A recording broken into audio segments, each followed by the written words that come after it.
Okay, and people are coming in. Very exciting. Okay, we have fixed it with the old restart. All right. So back to the mayor's report. Thank you to everybody who participated in our Memorial Day ceremony. Unfortunately, the weather did not hold out for us, but it was a nice ceremony regardless. I'd like to thank Chris Gould and the Township Manager's Office, as well as the Fire Department, Police Department, Emergency Management, the Verona High School Choir, and the Rescue Squad for being there, and as well as our Grand Marshals, Colonel Simonelli and Mr. Hildebrandt. It was lovely to have them join us as well. Happy Pride Month. I was unfortunately unable to attend our event yesterday, but it is always a great time. And we have that. Congratulations as well. I'd like to recognize that after the Memorial Day festivities, we had a clap out for 25-year serving Officer Joel Martin. So congratulations, Joel, on his retirement. He has been a fixture in Verona since he was a child, and really has affected this town in so many positive ways since then as a police officer, a resident, and friend. I'd like to thank the Lions Club for the invitation to their 75-year anniversary dinner. I'm wearing my official pin, Lions, so thank you for that. It was a lovely event, and it was great to be in the presence of a group of people who care so deeply about this community, and we will be reading a proclamation for them in a minute. We had our Juneteenth flag raising immediately prior to this meeting as well, so thank you to the representatives from the NAACP of the Oranges for being there as well. And I don't think, and congratulations to Councilwoman McGrath, who was the top vote getter in the Democratic primary for county commissioner. So let's hear it. It's always exciting to have great news like that. And on we go to Mr. Coltrane, our county liaison.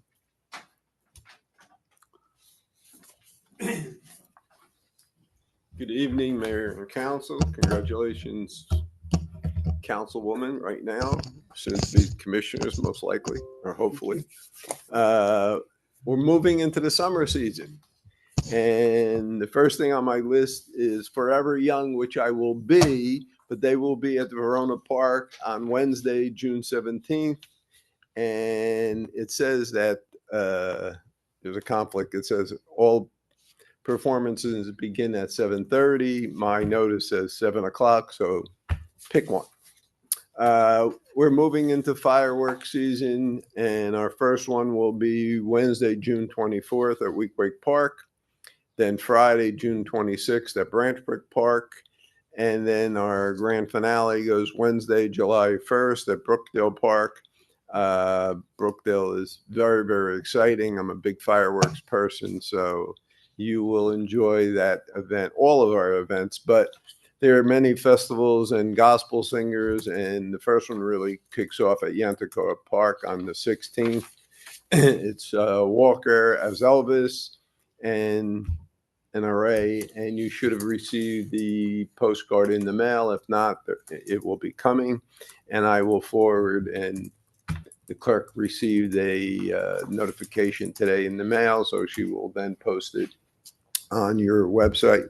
And basically, that's my report this evening. Anything for me? Mayor, Council. Thank you, Jay. Thank you very much. I'll be here. Now for the Lions proclamation, we'll invite you up when the proclamation has been read. Whereas the Lions Club International continues to be the global leader in community and humanitarian service. Whereas the Verona Lions Club was established in 1951 with a total of 20 members listed on the original charter. Whereas the Verona Lions Club promotes friendship, good fellowship, and mutual understanding among the members. And whereas the Verona Lions Club collectively takes an active interest in civic, cultural, social, and moral welfare of our community. And whereas the Verona Lions Club has made significant and very charitable contributions to our community with projects such as the Hospital Loan Closet, eyeglass collections, assisting Camp Marcella, providing vital services to the designed to prevent blindness, restore eyesight, improve eye health, and help the visually impaired. And whereas in recent years, the Verona Lions have sent medical supplies and equipment valued at over $35,000 to Ukraine hospitals, assist the United Ukrainian American Relief Committee. And whereas the Lions maintain the bus stop shelters in our township, providing convenient and safe coverage from inclement weather. And whereas most recently, the Verona Lions donated $20,000 to the township to put toward the purchase of a 2026 Chevrolet Equinox electric vehicle for the township's health department's medical transport program, providing residents an affordable means to get to their area doctor's appointments and hospital appointments. And whereas today there are over 35 members of the Verona Lions Club who are dedicated to creating and fostering a spirit of understanding toward those in need. Now, therefore, be it proclaimed that I, Dr. Christopher Tamboro, Mayor of the Township of Verona, hereby commend the Verona Lions Club's dedication to serving the residents of the Township of Verona and congratulate them on the club's 75 years, providing longstanding services to our community. In witness whereof, I have hereunto set my hand and caused the official seal of the Township of Verona, New Jersey, to be fixed on this 4th day of June in the year 2026. Congratulations to the Lions, everybody who was.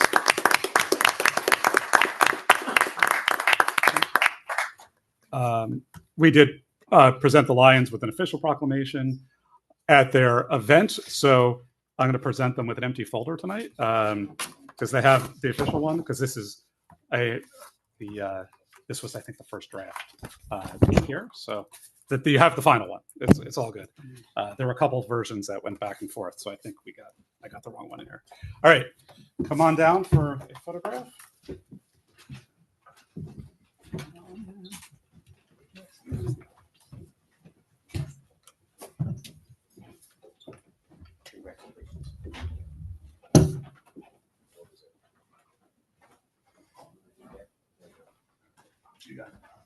And you guys are in the center. Here, let's get Bob and I in the middle so we can. Oh, wow. We'll go official. There you go. 2 rows.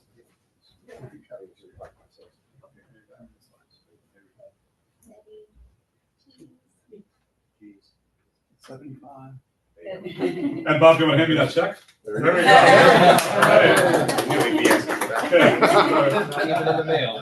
All right. Excuse me for a minute.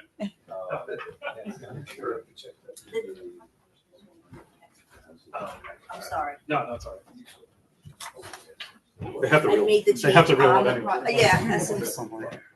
But it's Thank okay. you. I just wrote it down. Yeah.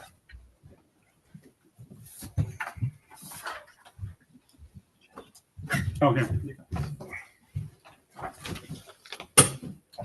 Oh, okay.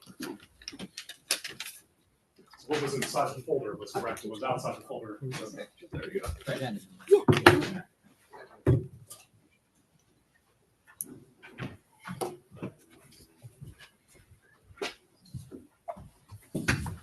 Okay, and on to the Township Manager's Report, Mr. O'Sullivan.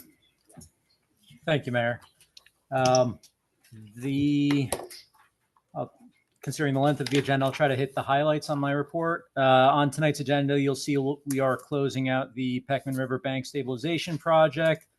That is with an $11,985 reduction at project closeout.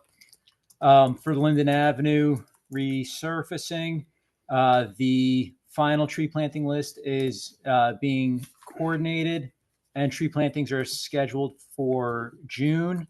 Road milling and paving is scheduled for the first week of July. There is a change order on the agenda for tonight. It's a change order increase of $77,350, which is largely reflective of the additional tree removals that have been previously discussed. The construction on Dodd Terrace, Afterglow Way, and Summit Road began with some tree work last week, and the concrete work is starting this week. We do have Boswell here tonight to speak about the county speed limit and the Personette Avenue orientation. I'll have them come up at the end of my report. As far as Everett Field goes, the last elements of construction are expected to be complete this week. That includes the playground safety surface, which is substantially complete as of right now. There's some minor touch-up work on the safety surface scheduled for tomorrow. There's some miscellaneous sod work that needs to be completed, and final punch list. We will be coordinating a ribbon cutting ceremony based on the project completion at this point. For the shared service with the schools, we do have trees that are being delivered this week for planting on the school properties. That's the subject of a shared service agreement with the schools. The planting should be complete by June 19th. The building facilities continue to move forward. Our facility the roof upgrades are complete.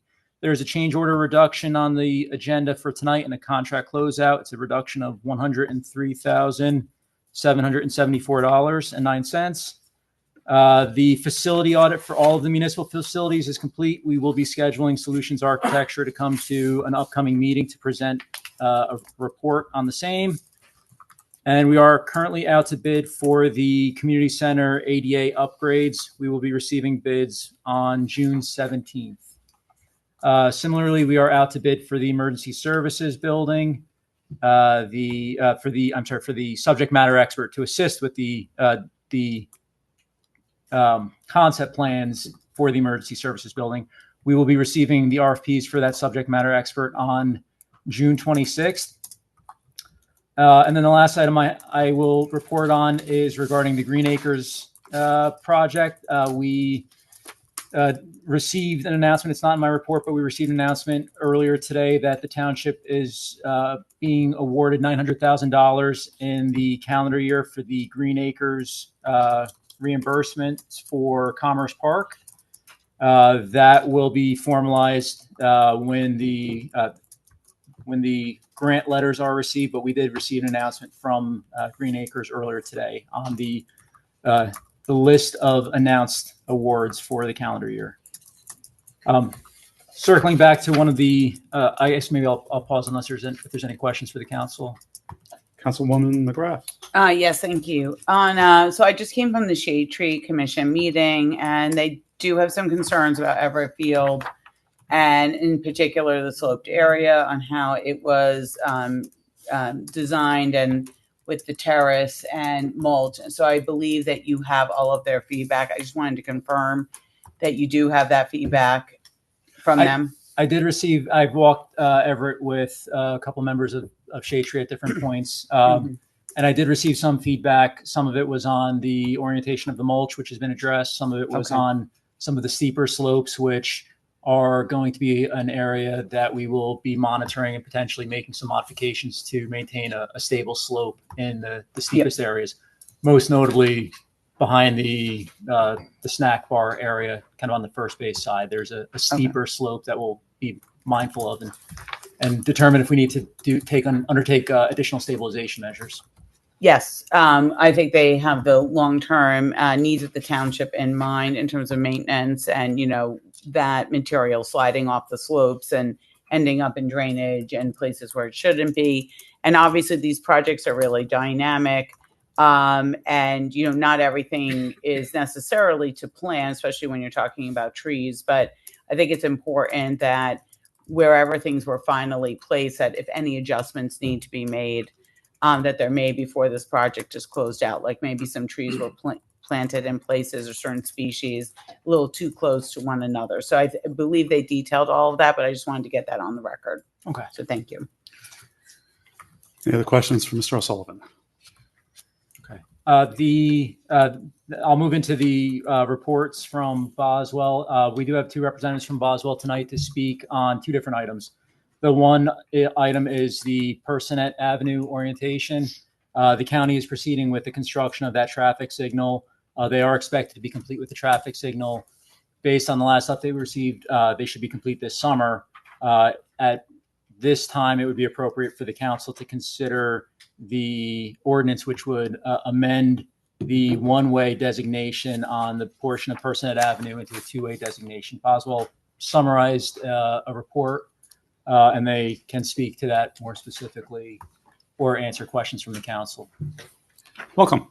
Good evening. Thank you for having us. Just to introduce myself again, I'm Mike Caggiano. I'm here with my colleague Marco Navarro, my traffic expert. As Kevin described, we took a look at the section of Personet between Lynn Drive and Depot, which is currently designated as a one-way, and looked into the feasibility if the council so chose to turn it into a two-way. Now would be the quote-unquote right time to do it with that signalized intersection going up at Fairview and Personet. And Marco will discuss his findings a little bit further. Good evening, Council. Based on the evaluation of making that road, that portion of Personet two-way between Lynn Drive and Depot Street, the overall roadway of Personet Street is a municipal roadway. Based on Title 39, the township has the ability to make that designation.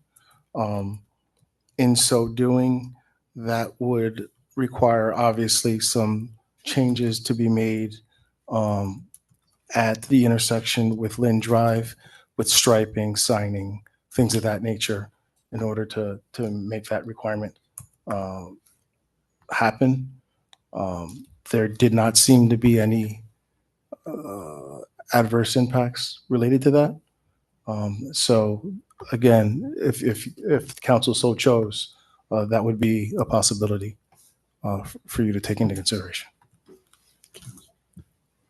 I just have one question. It's from Mr. O'Sullivan. Lynn Drive.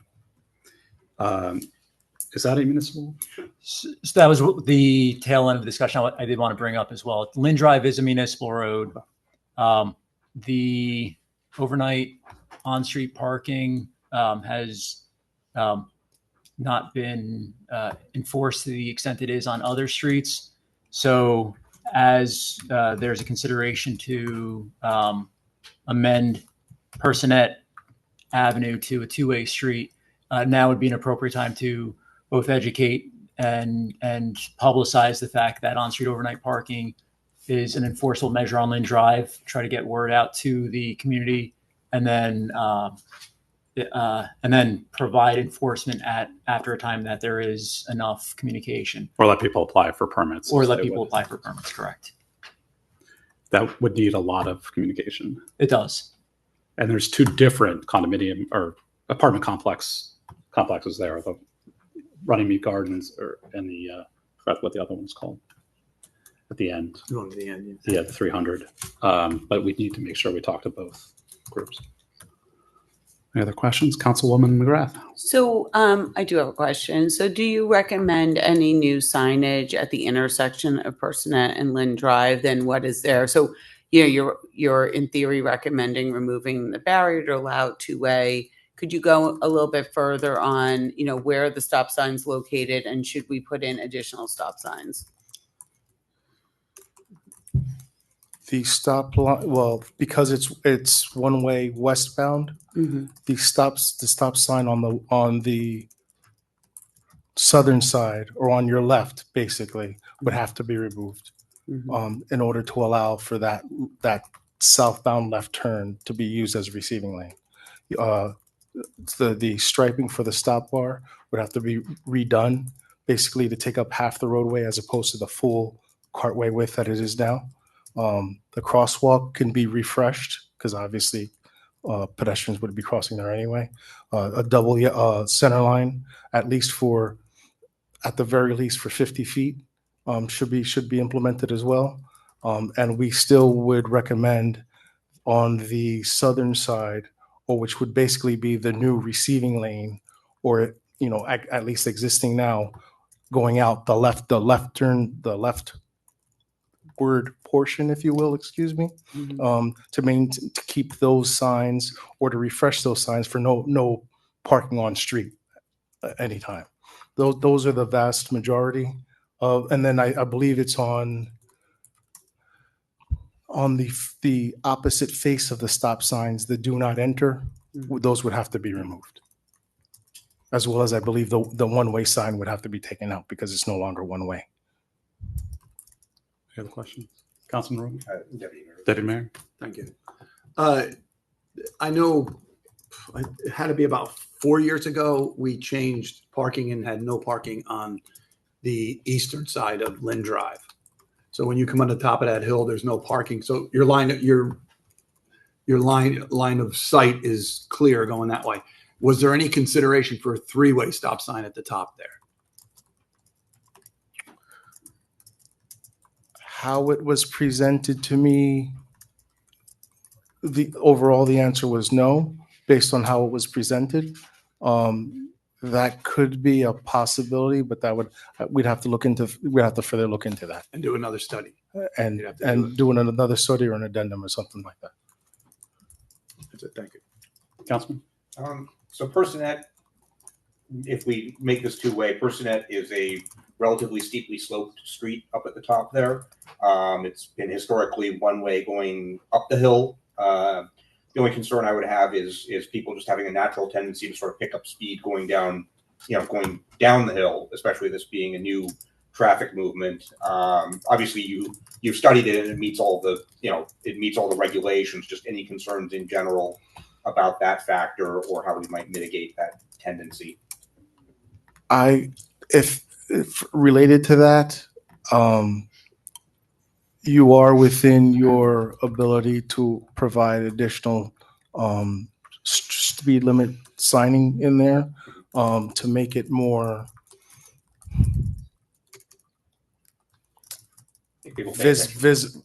I'm trying to find the right words, right? To make it more visible, you could potentially look at ones that are border lit as well, to consider that as well. I would not yet recommend anything related to any other traffic calming measures at this time until we can kind of get a better idea. Right, and I tend to. Sorry, my microphone is off. I tend to be a little bit averse to artificial sort of traffic calming measures, but I would say that if we are able to post additional, just for the existing speed limit, just to post additional speed limit signs, especially if they're brand new signs and are highly reflective and Sure. so on. I think and those they can always be like, if there's one Right. hypothetically in the middle, there's some wiggle room Right. to space them out a little bit better. Right. I think that would be helpful just to, make people watch their speed going down the hill. Absolutely. Any other questions on the Lynn Drive Personet? Do you want to get into the county speed limit recommendation? Sure.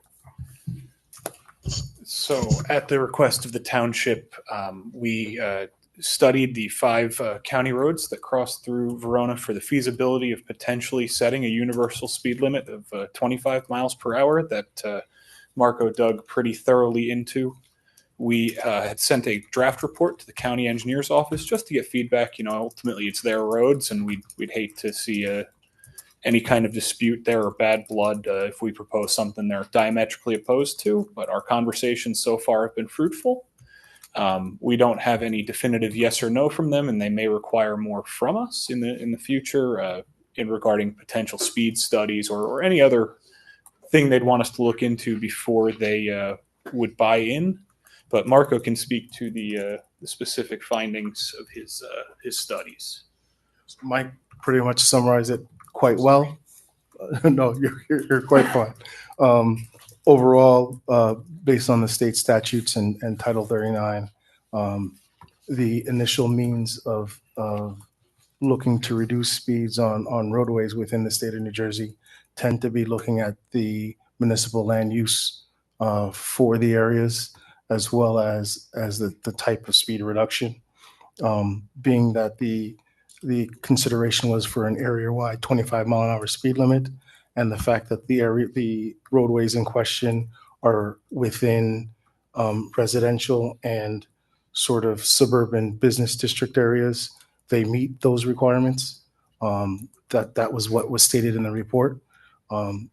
Additionally, we provided some additional recommendations as to how that could be implemented, things such as dynamic feedback, speed feedback signs, striping, additional striping on the roadways, and et cetera, et cetera. However, we would advise that prior to voting, or I'm not sure the process of, but prior to the township pursuing something further just yet, that we consider additional discussions with Essex County. They were receptive and to our concerns and ideas, but nonetheless, the county engineer would have to review, excuse me, and we would like their feedback prior to potentially issuing something that may not be in accords with what they had thinking. Any questions about the speed limits? Mr. Sullivan. Mayor, if I could just add to what was just explained, the process for the council's edification, public's edification would be the council would need to introduce an ordinance amending the speed limit. It would need to be then presented to the county for the county commissioners to then approve. They would likely rely upon a recommendation from the county engineer. And then once it passes through that process, then the council can then act upon adopting the ordinance. So before we present something that we know the county might either support or be opposed to, the request from the council is at this time to discuss, ask any questions, and if there's verbal support from the council at this time, we'll continue those discussions with the county engineer's office and make sure that there aren't any major objections to taking the process through what was just explained. Does anybody have any objection to proceeding? Proceeding with a discussion or with the discussions with the county? I'm open to having a discussion with them. Yeah, let's proceed. Okay. The only, I mean, if I Go ahead. may make a comment, the only thing that, where I think we might end up with this is there might be some different way, this is proposing, I think, a 25-mile-an-hour limit throughout this entire area, which I think it might be a little bit more variable by zones and roadways and so on. So, that's where I think we might end up from a negotiation and discussion standpoint is picking the appropriate speed limit for each of the areas to maintain, a reasonable level of service and balancing between, traffic safety. I mean, I think the crash statistics here are, pretty numerous, and I think that there's a good argument to be made, and especially the number of pedestrian incidents here is very high for the amount of roadway. But I think that's probably where we'll end up. If we go into it saying every single part of this has to be 25 miles an hour, I don't know if that's where we'll end up or not. Yeah, I tend to agree. I think there was some discussion in the memorandum about the east end of Bloomfield Avenue. That's in the extended town center, and I think that might be an area that's just don't necessarily have to change. But in other places, I think the entirety of Fairview Avenue would be appropriate. Right. Entirety of Lakeside Avenue would be appropriate. Grove Avenue is already 25 miles an hour. Right. And Mount Prospect would be appropriate to be 25. I really just think it's that one piece of Bloomfield Avenue that would be the issue. Or you might end up at a 30-mile-an-hour limit in Something there. like that, yeah. So just saying that's where I think the discussions may lead. And we have to think about enforceability as well, too. Right. Or if we're going to be trying to enforce something that is people are just going to break anyway because they think it's more appropriate to go faster there. So we have to decide that as a behavioral thing, but we'll get there. So maybe we get feedback from the county, talk about that piece, and go on. Okay. All right. Thank you, gentlemen. Thank you very much. Anything else on your report? That concludes my report. Deputy Manager, the highlights? Up at the community center, we started the mold remediation work. The contractor will return next week to reconstruct what they had taken apart. And Go ahead.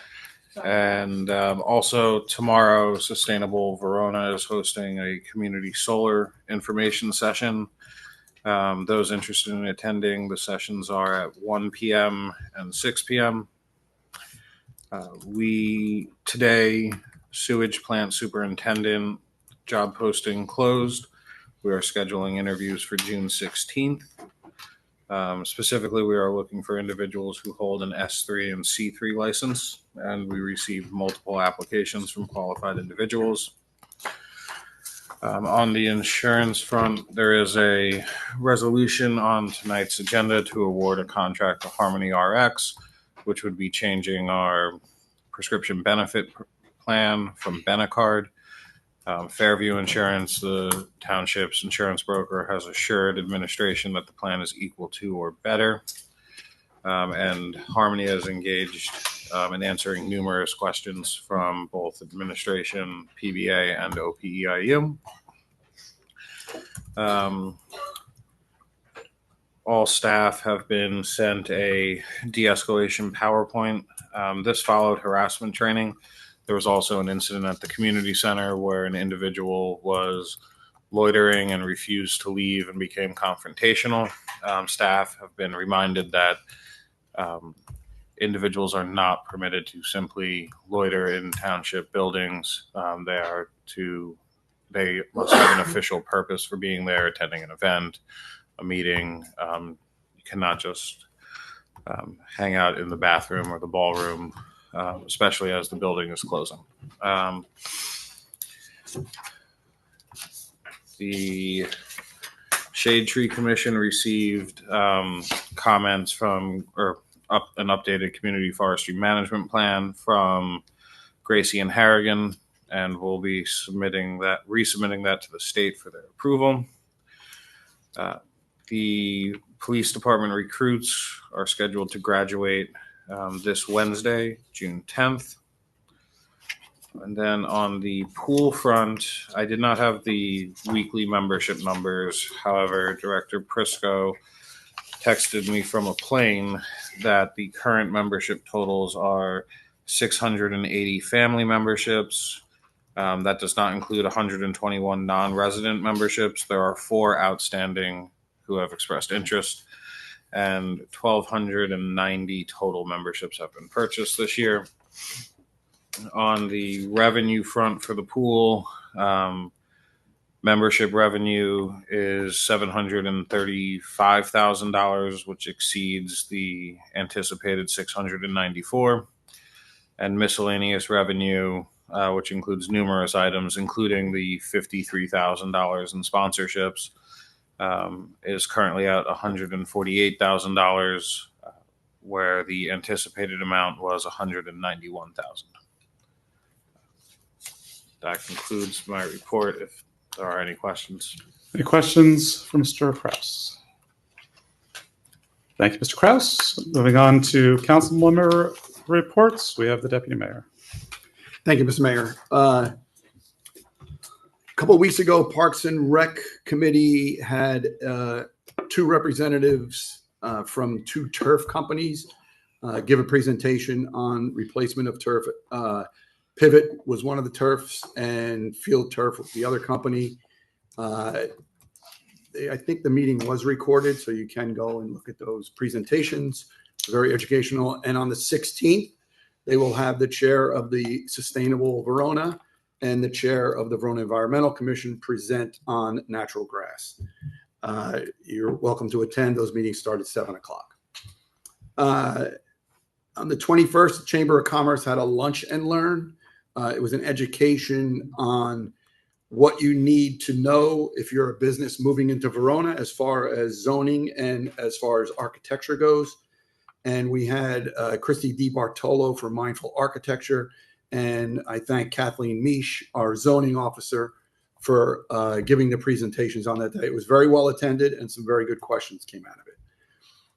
Memorial Day celebration. Yes, it went indoors. Mr. Mayor, you did a wonderful job speaking. And the benefit of being indoors is that the Verona High School choir was fantastic in the lobby out there. The acoustics was wonderful. I'd like to thank Public Works, Buildings and Grounds, and Chris Gould and everyone that attended. It was a very, very nice event. And again, as mentioned, the clap out for Joel Martin was afterwards. I thank Joel for all of his years of service on the Verona Police Department, and we will miss him. I wish him luck in his future endeavors. I'd like to congratulate. I did go to the Verona High School Awards ceremony and presented for Sustainable Verona. 4 individuals, Jessica, Caitlin, Andrew, and Sinclair, received the scholarships from Verona Sustainable for their personal dedication to living sustainably. And I wish them well on their future endeavors in college. Last Saturday, I did help the Verona Environmental Commission. 2 junior members did a native pollinator garden at the high school.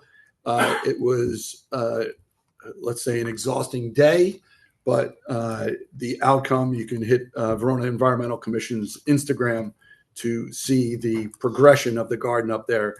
Scarlett and Violet did a wonderful job, and a lot of hard work went into it from them and the entire commission. So I thank them for their efforts up there. It's wonderful.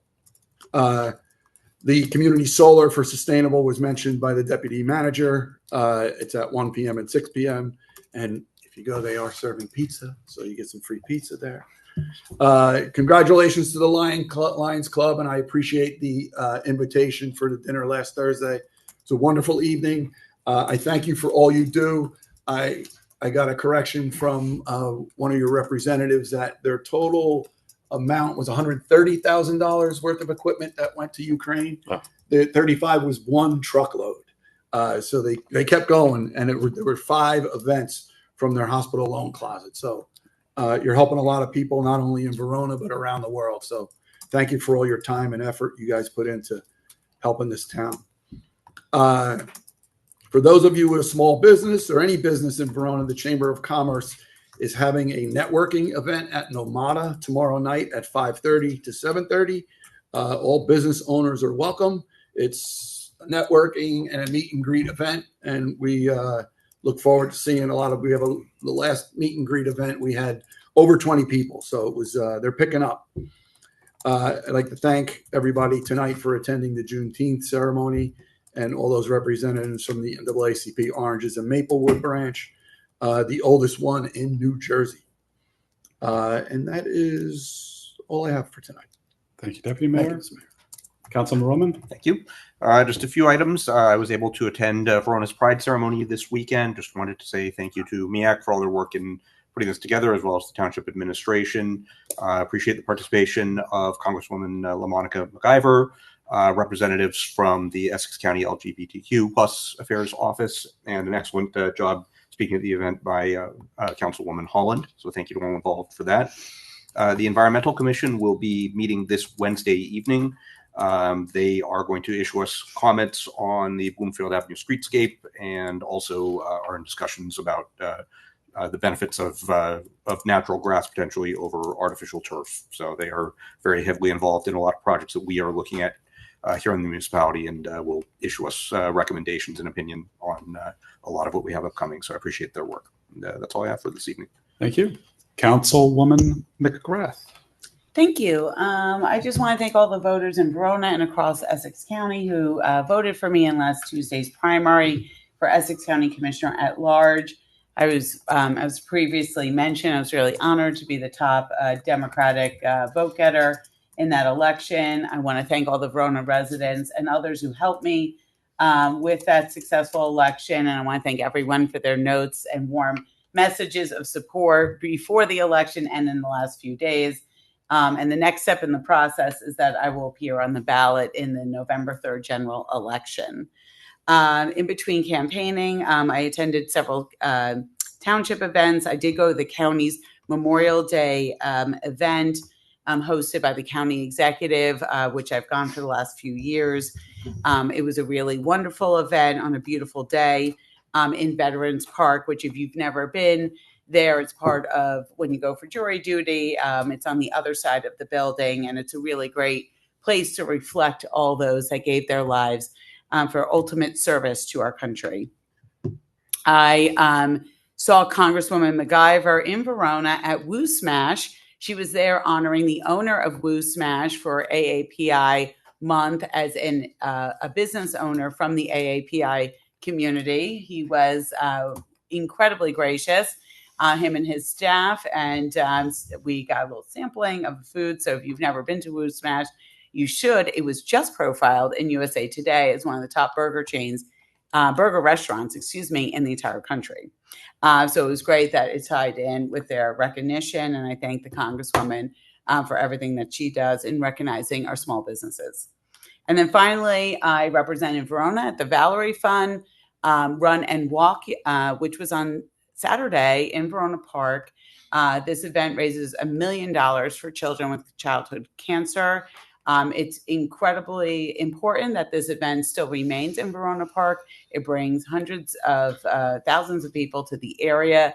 I was reflective that we were missing Daria Gebbia, where just 2 years ago she was profiled as one of Valerie's kids, and now she's no longer with us. So it was a bittersweet moment for me personally, since we lost her this year.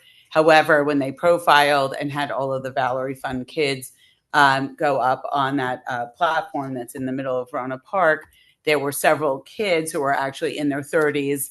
One was clearly expecting a child, another, a 30-something-year-old holding his daughter. So it gave me hope that the Valerie Fund over the course of 50 years has made such a tremendous impact on childhood cancer. You can go to valeriefund.org to make a donation if you missed the run and walk. And that's my report. Thank you. Thank you. Councilwoman Holland. Thank you, and good evening. I would like to take a few moments to speak directly to the residents of Verona and to my colleagues on the council, to the township staff and professionals, and to anyone who's been part of this chapter of my life. As some of you know, tonight will be my final meeting as a member of the Verona Township Council. My resignation will take effect at 12:01 a.m. tomorrow on June 9th. This has not been an easy thing for me to do, and it's certainly not a decision that I came to lightly. Serving on the Verona Township Council has been an honor and a pleasure.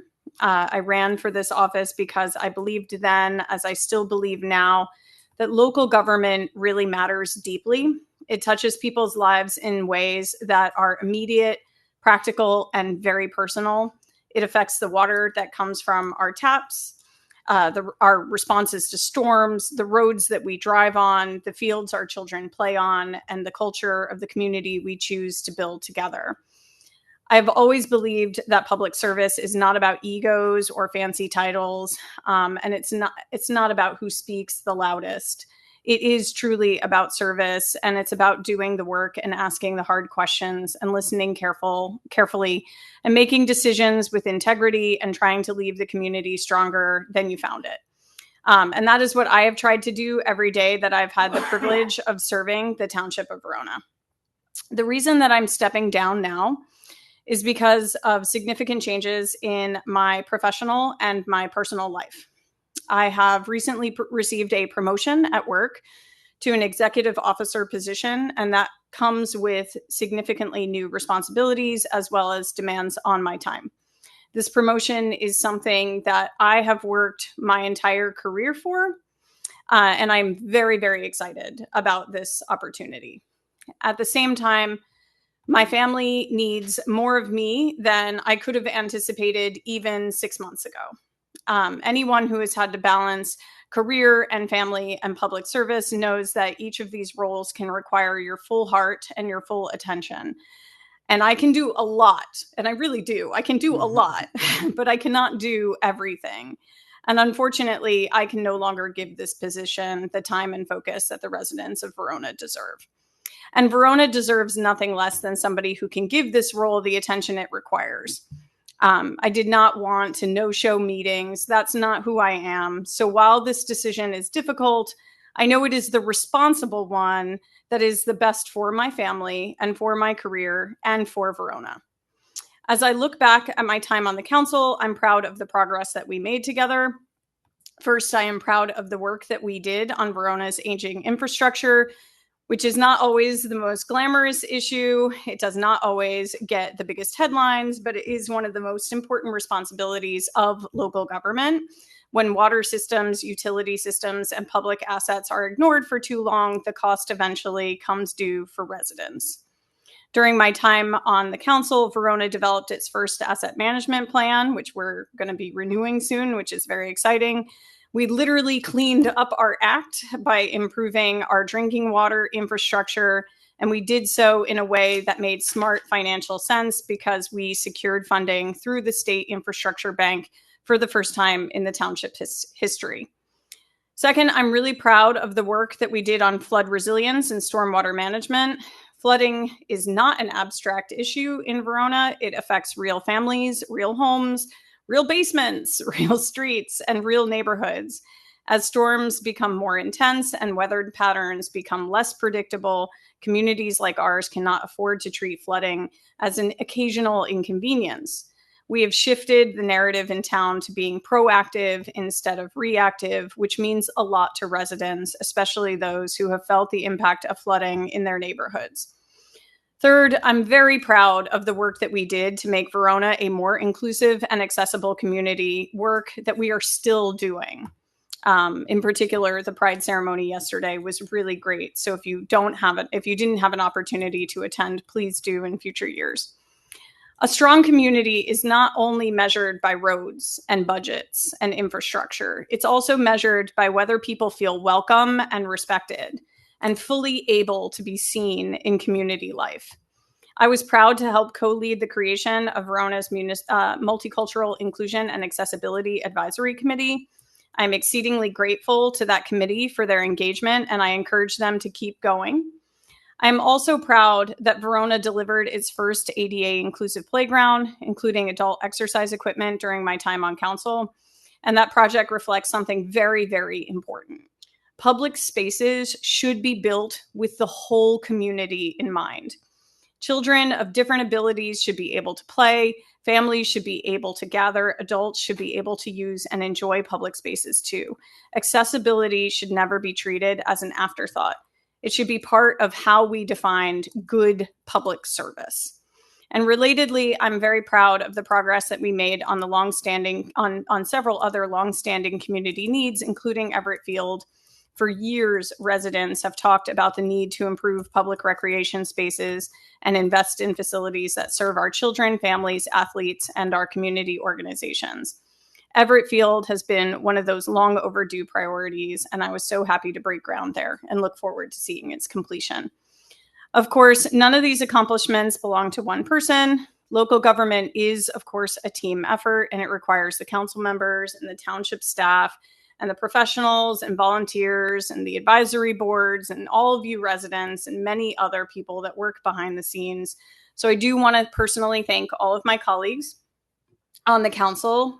We have not always agreed on every issue, and frankly, we should not always agree. Healthy disagreement is part of good government, and I'm always happy to disagree. To the township manager and township clerk and department heads and employees and professionals, first responders, DPW workers, rec staff, library staff, and everyone else that keeps Verona running, I really do want to sincerely thank you. To all of the residents who supported me and challenged me and emailed me and stopped me around town and asked me questions and raised concerns and held me accountable, I want to thank you as well. When I ran for council, one of the reasons I did it was because I wanted my daughters to see that working women and mothers can be involved in public life. And I wanted them to see that that service was worth doing, even when it was hard. And I wanted them to understand that communities do not get better by accident. People have to show up. People have to engage. People do have to put the work in. And I do still believe all of that. And I really want to strongly urge women to run for these offices because we do need female leadership and female representation. We need to see women in leadership roles. Our daughters need to see women in leadership roles. And even though I am stepping down from the council, I am not stepping away from Verona, nor am I stepping away from leadership. So I hold true to my core values. Women do deserve a seat at the table. And it has been an honor to hold a seat at this table. And I do just want to thank all of you for trusting me, and thank you for challenging me, and thank you for allowing me to serve. Thank you. Thank you.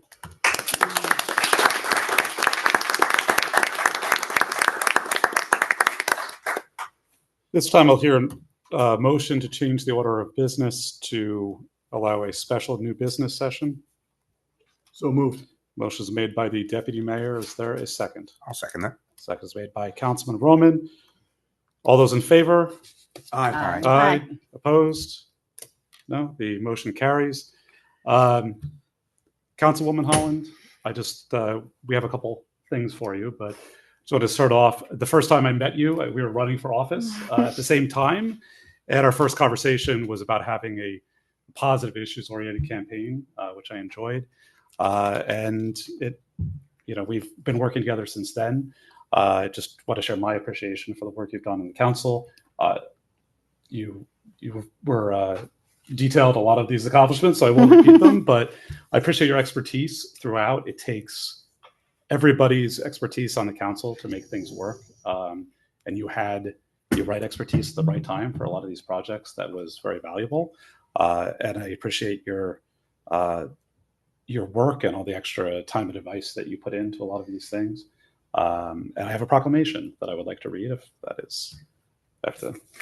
Thank you. That's very sweet. Whereas, the proclamation honoring Cynthia L.M. Holland, Esquire, dedicated public servant and council member at large. Whereas Cynthia L.M. Holland has established a distinguished career as an attorney, energy policy expert, and public servant, earning widespread respect for her leadership in the fields of energy regulation, utility law, and public policy. Whereas Ms. Holland currently serves as an Associate General Counsel for Exelon Business Services Corporation, where she leads legal teams responsible for critical Federal Energy Regulatory Commission matters and provides strategic counsel on significant utility and energy issues affecting communities throughout the Mid-Atlantic region. Whereas throughout her accomplished career, Cynthia has served with distinction at PHI Services Corporation, the New Jersey Board of Public Utilities, Genova Burns, and the New Jersey Office of the Attorney General, contributing to the development of energy policy, consumer protections, utility regulation, infrastructure planning, and clean energy initiatives throughout the state of New Jersey. And whereas Ms. Holland has demonstrated unwavering commitment to the residents of Verona through her service as a council member at large, faithfully serving 5 years, contributing her expertise, integrity, and dedication to the governance and advancement of the township. Whereas during her service as councilwoman, Ms. Holland has served as council liaison to the Verona Environmental Commission, Cedar Grove, Verona, Little Falls, and Woodland Park Joint Flood Advisory Committee, the Verona Municipal Alliance Commission, and the Verona Park and Recreation Advisory Committee, and Verona MIAC. Whereas her leadership extends beyond government service through her involvement with the New Jersey State Bar Association and Girl Scouts of New Jersey, where she has devoted countless hours to mentoring, advocacy, and community engagement. Whereas Cynthia's academic achievements, including earning a Juris Doctor from Seton Hall University School of Law, graduating summa cum laude from the University of Georgia, fully exemplify her commitment to excellence and lifelong learning. Whereas the Township of Verona is honored to recognize Ms. Holland's many contributions to the legal profession, public service, and the Verona community. Now, therefore, be it proclaimed that I, Dr. Christopher Tamboro, Mayor, and our council members do hereby proclaim that the Verona Township Council recognizes Cynthia L.M. Holland's distinguished public service, an unwavering commitment to the residents of our community, honoring 2 successful terms, served as council member at large. Through dedicated leadership, integrity, and tireless advocacy, the service has contributed significantly to the betterment of our municipality and the quality of life of its citizens. Be it further resolved that the Mayor and Township Council extend their sincere appreciation and gratitude to Cynthia and wish her continued success in all endeavors. And witness whereof, I offer to set my hand and cause the official seal of the Township of Verona, New Jersey, to be affixed on this 8th day of June in the year 2026. Congratulations, Cynthia. Thank you.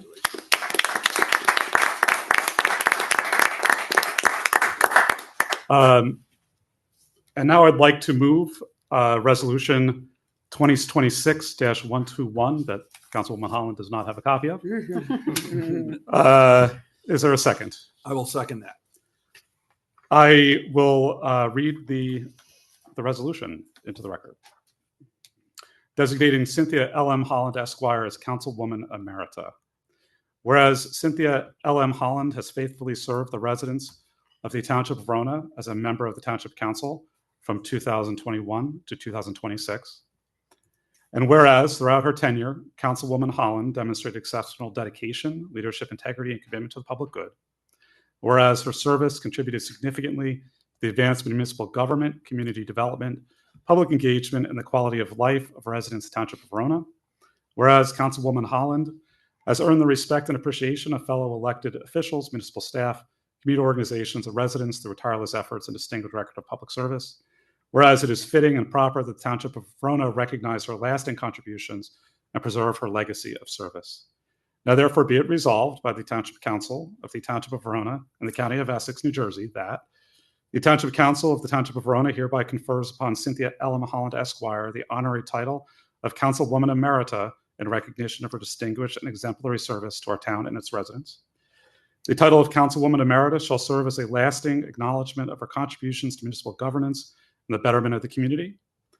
And the Township Council extends its deepest gratitude and appreciation to Councilwoman Holland for her years of dedicated public service and wishes her continued health, happiness, and success in all future endeavors. Be further resolved that a certified copy of this resolution be presented to Councilwoman Holland as a token of this council's esteem and appreciation. And by law, I have to call for public comment on this resolution, which is slightly awkward, but Madam Clerk, would you please read the public participation statement? It would be fitting at any time if any member of the public would like to share their thoughts or participate. You're open. We'll give you a wide berth on this resolution. Anyone from the public wishing to speak on this matter, please raise your hand by pressing the raise hand button on your monitor if you're dialing in by Zoom. If you're dialing in by phone, press star 9. If you're attending in person, please raise your hand and be acknowledged before approaching the lectern. Once recognized, clearly state only your name and township of residence for the record. You're not required to provide your street address. However, if you do, please note that these meetings will be posted on the township's YouTube channel, and addresses will not be redacted for any purpose. You'll have 4 minutes to address the council, and there'll be no cross dialogue during this portion. After everyone wishing to speak has been heard, council may address your comments and/or questions. Thank you, Madam Clerk.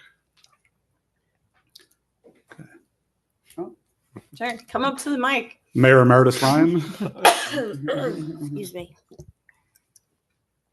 Good evening, Kevin Ryan, Verona, New Jersey. I just would like to express my appreciation for Councilwoman Holland's service as someone who has been in this position a little bit longer than you, but that five years is quite a lot. I am fully aware of the sacrifices that you made as a working parent. I had the luxury of being retired, and it presented a great deal of stress and on my time. And I don't think the people of Verona realize how fortunate they are that we have so many people like you and the other people sitting up here who are willing to give their time and dedication. And I'm going to say this again because I have nothing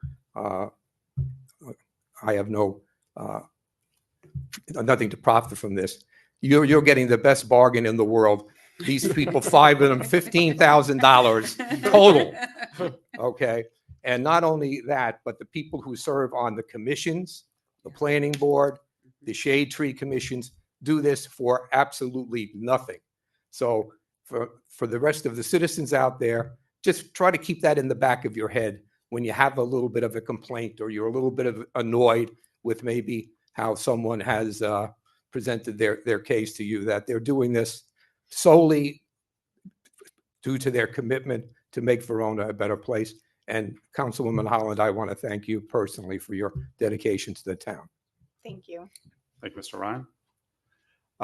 Jason Heineman on Zoom. Mr. Heineman. Hold on, I'm sorry. I'm sorry. Get him loud. It likes her differently. Whatever it takes. All right. There we go. He's going. Go ahead, Jason. You can unmute. All right. Can you hear me? Yes. Yes. All right. Thank you, Mayor, council members. And I also want to echo Mayor Ryan's sentiment. Congratulations, Councilwoman Holland, on this promotion and, this exciting new chapter of your life and chapter with your family. And I just want to express the utmost gratitude that I have for all the work that you've done. It's been a pleasure, working and serving the community with you. You are a fantastic councilwoman, individual, mother, attorney, all of those things you excel at. And we are so fortunate to have you serve for these past 5 years. And hopefully this won't be the last position you hold in the community. And again, I wish you all the best. Thank you, Mr. Hyman. Thank you. Okay. All right, this time, I will close public comment. Council member discussion, Deputy Mayor. Let me make a comment. Thank you. First and foremost, Councilwoman, congratulations on your promotion. Thank you. I think everybody really hit it. Timing with life things, it takes a lot of time out of life. And when you have a family and kids, it requires a lot of time. And not just being on the council, the mayor read the list of committees that you're on, your liaison to, that adds to the time taken away from family. And I've said it all the time. It's a commitment, and we thank you for it. The town of Verona thanks you for it. And timing of what we went through with infrastructure and your expertise on all that throughout the last 5 years has been very helpful to the township of Verona. So I thank you for that, and I wish you well in your future promotion. Thank you. Thank you, Deputy Mayor. Councilman Roman. Thank you much. Councilwoman, if I remember correctly, during one of your swearing-ins, the phrase that was used about you was that you know how to make square corners. Yes. And that kind of stuck with me, and that's been very true. You've been encouraging us over the years of your service to make sure that we get all the details right, that we review everything thoroughly, that we look at applicable law, that we meet every regulation.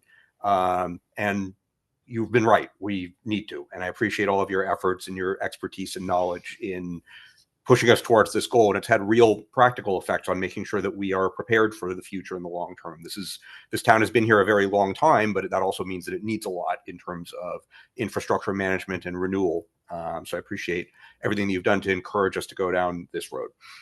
You commented in your remarks about, how you've not always agreed with all the council members, but always, been able to, find common ground with us. When I was mayor in particular, I remember you and I used to talk on, issues all the time, and we didn't always agree on things, but I just genuinely enjoyed all of our discussions and how much you participated and let your voice be heard. And I've had a lot of respect for you over the years. I know how hard you work in your professional career, and you balance that with being a mother. And I've always respected that about you a lot. So I was sad to hear that you'd be leaving us, but I was very, very proud of you and just happy for you for this advancement in your professional career. I wish you the best with it, and just thank you for your service. And I know that we'll still hear your voice here in Verona. So just thank you for everything, and it's been a pleasure serving with you over these years. Thank you. Councilwoman McGrath. Thank you.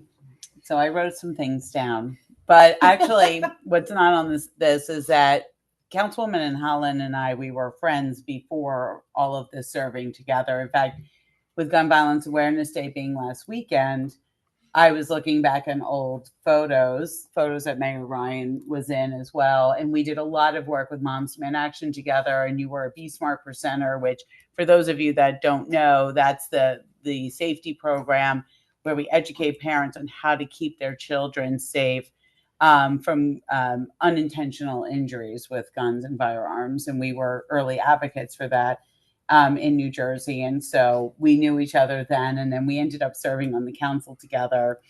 And so I'm so glad to call you not just my colleague, but friend. And, you really were, as everyone has already said, an exceptional council person. You elevated the level of discourse on this council tremendously while also saving the Verona taxpayers millions of dollars. You approached every issue so thoughtfully and strategically. You were financially responsible. You valued and championed the diversity of our community. And you were deeply committed to ensuring that the interests of families, and especially children, were represented in the decisions that we made as a governing body. And I'm going to miss serving alongside you greatly.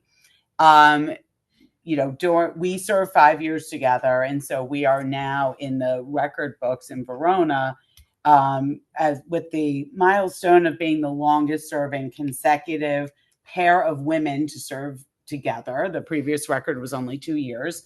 We've set it for almost 5. We almost got there. We just shy of 5. I look forward to the next 2 or 3 women breaking that record in the future. Some of my fondest memories of us together is when we got a chance to talk with the scouting groups, and in particular the Girl Scouting troops, which was a passion of yours and mine. but mostly yours, and encouraging young people to be engaged. Will we ever allow chickens in? I don't know. That's an inside joke. Sorry. All right. I went off the script. Okay. It's just really difficult to imagine serving without you. I'm so grateful for our friendship, our partnership, your dedicated service to Verona, and I do wish you every success and happiness with your new professional opportunity. I'm so proud of you. Thank you, Councilwoman Holland. Thank you. Madam Clerk, would you call the roll, please? Do I vote on my own? No, please don't, because we already wrote it out. Great. Without you. Just skip me then. It might not pass. Councilwoman McGrath, Yes. Councilman Roman, Yes. Deputy Mayor Yes. McAvoy, Mayor Tibor. Yes. Mayor, Resolution 2026-121 passes unanimously. Congratulations. Thank you. Thank you. And conveniently, somebody ran real quickly and brought it to the framer. Oh my gosh. Oh, good. We got you some decorations for your new office. Oh. We know how much lawyers like paper. We So do, and it actually matches like my other we'll frames. just leave it down there.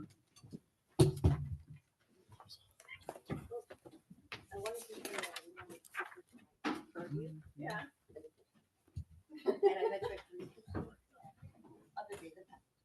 Yes, the day the packets were at 3:50.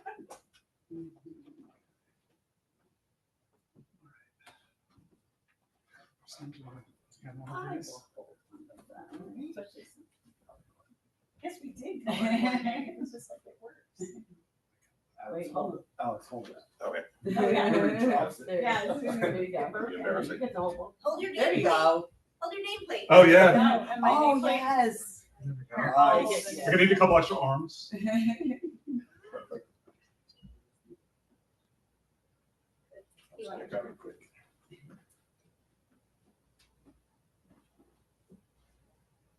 Are we positioned right? Liam moves us all around. This is very nice. Oh, these are beautiful. I'm gonna put this back because I still have like a meeting. I have a bag. Oh, thank you.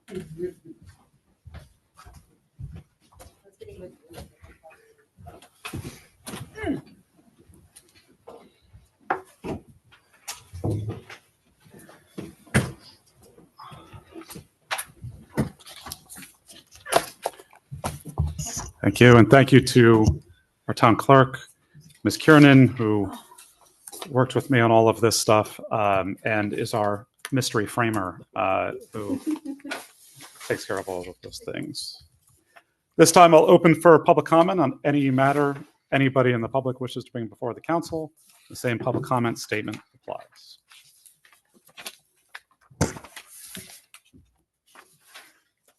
Hearing none, I close public comment. And we move on. There's actually. Oh, sorry. No, they're leaving. Oh, okay. Yeah, then I unclose public comment. Sorry, it's closed. Just make sure you turn that mic back on, please. Yeah, hit the button. Thank you. Yeah, thank you very much. And Go I ahead, also Josh. wanted to thank Councilwoman Holland for all of her service, and it's been felt by the residents. You got to give your name. Josh Jacobs, Verona. So thank you for that. I wanted to also touch on the Boswell Engineering report regarding traffic safety and the speed limit specifically. We already have on Bloomfield Avenue, the eastbound side, and variable speed. So going up the hill from Verona Park, that's 25 miles an hour, and then it's 35. So that's a significant portion of those accidents happen on that stretch. So I do want to kind of support that unified speed limit. I think it's really important that we consider their recommendation and their traffic findings before we express concern about variable speed. It's we don't have any speed limit signage on that stretch except for one 35 mile an hour speed limit sign in the 25 mile an hour sight distance there. So, excuse me, just really wanted to support that unified speed limit throughout town, and especially on Bloomfield Avenue, the entire stretch, just to help driver behavior. So thank you. Thank you.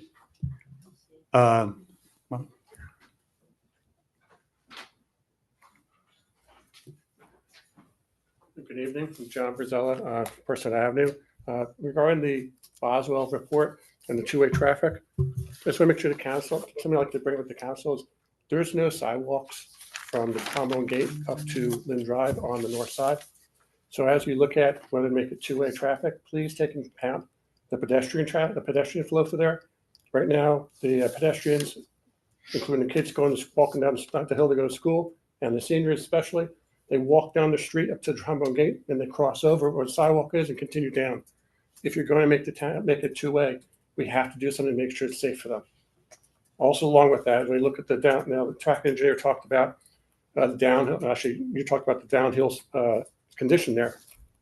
The stopping distance to get to the intersection of Depot is going to be a concern. Right now, your primary movement going westbound is up Personette, left-hand turn up to Depot. If you're going to have the crossing traffic coming back the other way, you need to look at whether that's a safe intersection there. It might be worth putting a stop sign at that intersection to stop them so that the left-hand turn movement doesn't conflict with the people trying to come down the hill. Okay. Thank you, Mr. Rosell. Yep. Jessica Medina.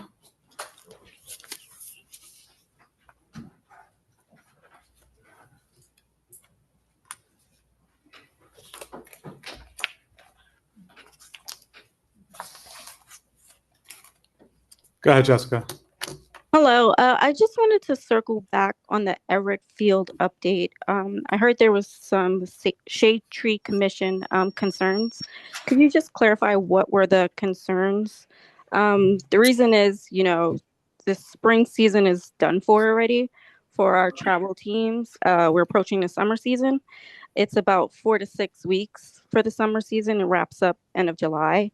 And we've yet to use Everett Field. The kids pass by it every day, and we hope to play in it one day. So just want to encourage, speed to get through these last few hurdles. Thank you. Thank you, Jessica. Corey Shore.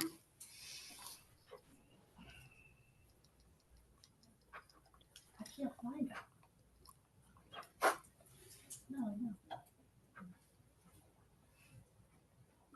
it. Mr. Shore, you should be able to unmute. Okay. Thank you very much, Mayor and Council. I appreciate your time. I really wanted to say thank you to Councilwoman Holland. She has been the liaison to the Rec Committee over the last several years.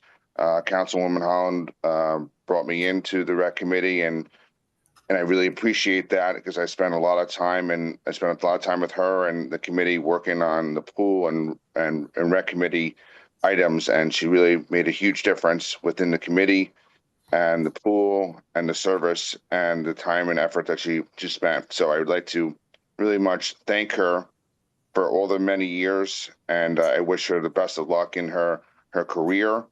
And I have the utmost. I'm very fond of her. And thank you very much again, Councilwoman Holland, for your service towards the town of Verona. So thank you. Thank you, Mr. Shore. Anything else? Ms. Hines?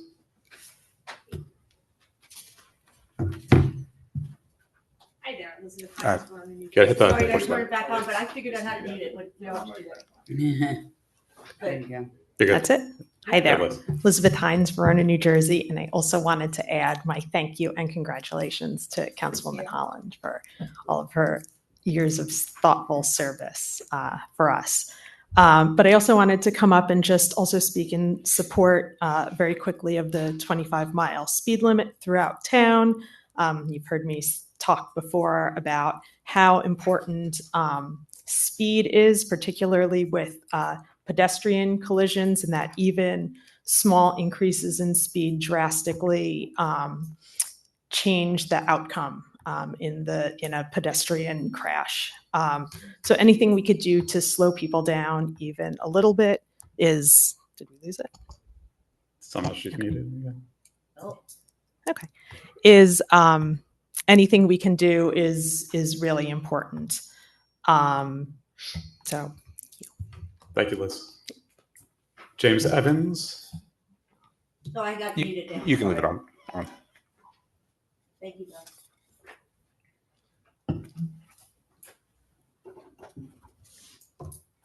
Go ahead, Mr. Evans. Yeah, I also live on Personette near Mr. Rosella, between Fairview and Depot, and just want to also reiterate what he is saying. And I also want to caution that opening two-way traffic there, I worry that people can speed down the hill to try to make the light once the light goes in. Also, as someone who's on multiple occasions heard accidents and seen accidents at Personette and Fairview, it's very frequent. I also support the 25-mile-an-hour speed limit there. Thank you, Ms. Robbins.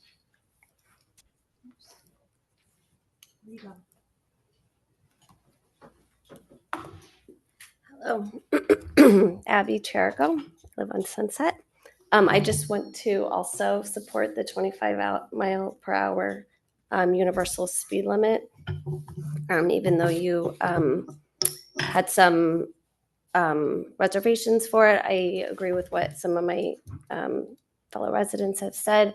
I think that by having two separate speed limits, it allows for confusion. And with confusion, then it's not going to be followed.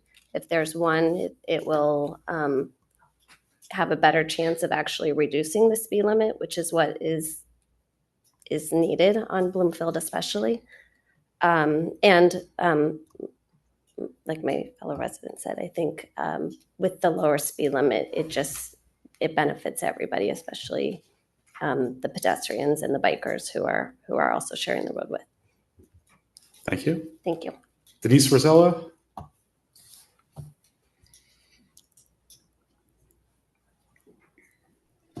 Hi, thank you for Denise Rosella, Verona, New Jersey. I just wanted to also comment about the Personette Avenue one-way change. As I was listening and watching this meeting, I did just observe someone reverse their way down the one-way on Personette Avenue, which is something that happens frequently. So I would actually, although still support keeping it one way, because I think the major increase in traffic that will come will be devastating to the neighborhood. And although my husband did mention about one side of Personette Avenue between the Trombone and Lynn Drive not having sidewalks, what also has to be visualized is that the sidewalks on the other side do not go all the way down to the Trombone. They actually stop well short of the Trombone. And there are garages and a driveway that people have to cross in order to get to the Trombone, to cross over to the side that has sidewalks. In addition, I can't remember if it was Councilman Roman or Councilman McAvoy who commented that they don't like artificial traffic calming measures. I think that is honestly a mistake to not put some sort of stop sign, preferably at Depot and Personette, because I think that will at least provide some traffic calming measures, because people already illegally speed down that road on a daily basis, probably an hourly basis. And when you open it up, it is just going to encourage more traffic and a lot of young drivers, because it is a frequent area that people go from the high school to the fields up at the community center and back down. So there are a significant number of young drivers that will be driving that route. So thank you. Thank you, Denise. Anybody else?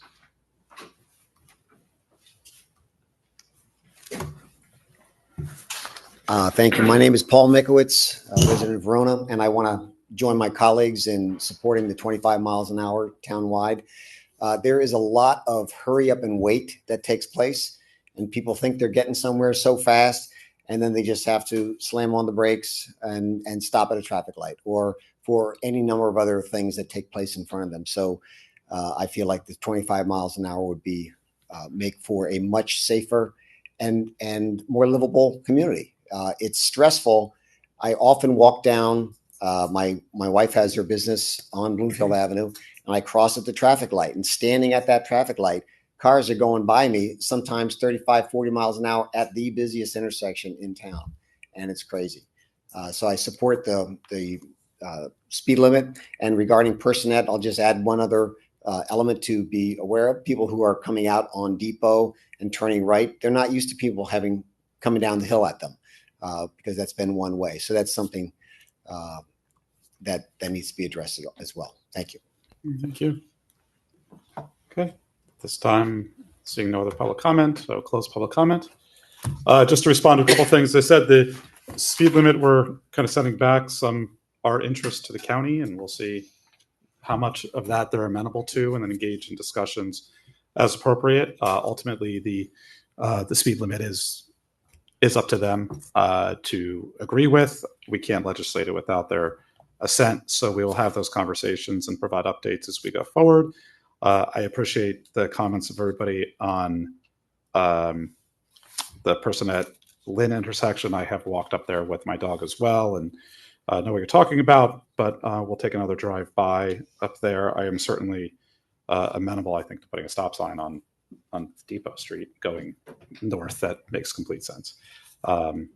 And just there's always a reminder that with the traffic light going in, and the traffic light is impetus behind this going two-way, is that will also, be a slowing traffic as well. So the directions would not change until the traffic light is installed and functioning, and they've done testing to make sure that it's cycling properly and all of those things that go along with putting a new traffic light in. To answer Jessica Medina, your question, I can't speak to the shade trees specific pieces, but I think your question was more, are the concerns going to stop the usage of the field? And as of right now, the administration is going through a final punch list on the field. We plan to have a dedication of the field soon, and the field will be usable in the summer. So at this point, as long as there's nothing glaring on the punch list. Mr. O'Sullivan, do you want to? Agreed. And I think any of the comments from the shade tree would not prohibit the use of the field. The time for the sod to establish itself has occurred. So we are now at a point where the field can be played on. The trees don't need to delay that process. We tried to do the final safety inspections, all the punch lists, to make sure that it's not just the field itself, but all of the components that are put in and buildings and all of that. So that is being worked on. Mr. O'Sullivan is actively working on that. We've had a number of conversations about that. The playground surface has been put down, which was one of the last remaining things there as well. So I think that's, I think hopefully that answers your questions. Any council comments on anything? Go ahead, Deputy Mayor. A quick comment about the Personette Lynn Drive area. I would, as I brought up when they were giving the presentation, I would definitely think we're going to need another traffic study on the Lynn Drive top of Personette intersection. And I think at the same time incorporate the Depot intersection of Personette. I think is a really good thing that was brought up about sidewalks, because we do have a lot of people up there, and it's going to be a safety issue if we don't add sidewalks as well. So I do think another study should be done prior, but obviously I think we have to wait until that light goes in and then see what type of changes we get then. I don't think there's no emergent need to do any of this. Councilwoman McGrath.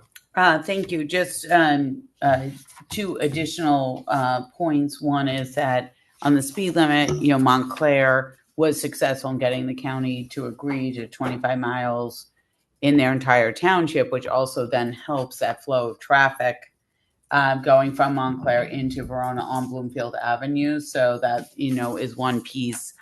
And I think that when we have this transition of should it pass, moving Personette to be two-way, obviously I'm going to defer to our chief of police, to make sure not only that we educate through like a lot of, alerts but sometimes they have those flashing things that you could say new traffic pattern ahead, proceed with caution. Because I agree with my colleagues and with the public comment, we have to see, do we need a couple of strategically placed stop signs? And thank you to the residents for also raising about the sidewalk. So I share my council member and the public's concerns on both of those matters for sure. Thank you. Thank you. All right, on to Hearing adoption or amendment of ordinances. The first item on the agenda is ordinance 2026-16 for adoption. Madam Clerk, would you please read the title of this ordinance into the record? Amending Chapter 55, Land Use Procedures, Article 1, Planning Board, Section 1, Establishment and Composition, Paragraph D2, and Article 2, Zoning Board of Adjustment, Section 12, Establishment and Composition, Paragraph D. Thank you, Madam Clerk. Would somebody move this ordinance, please? So moved. Motion is made by the Deputy Mayor. Is there a second? Second. Second is made by Councilwoman McGrath. This time open for the public hearing on ordinance 2026-16. Same public comment statement applies, though comments are limited to this ordinance. Mr. Ryan? Yes, good evening again, Mayor and Council. Just here to strongly support your passage of this ordinance. I will say up front that I was not able to listen to the meeting where it was introduced, and so perhaps the rationale was given. So if I'm being repetitive, I'll ask for tolerance on that. But having served on the planning board for many years and currently serving on the Board of Adjustment, I'm also want to express, I'm just giving my own personal opinion. I'm not speaking on behalf of any of the boards itself. But there is a strong need for additional members, certainly on the Board of Adjustment. The agenda has been very, very full. A number of special meetings have had to have been called. And as I sort of alluded to when I congratulated the councilwoman, it's been placed a tremendous strain on the membership in terms of having to attend special meetings. Because also, when you sign up, you sort of have a calendar and you know each regular meeting that you're supposed to be at.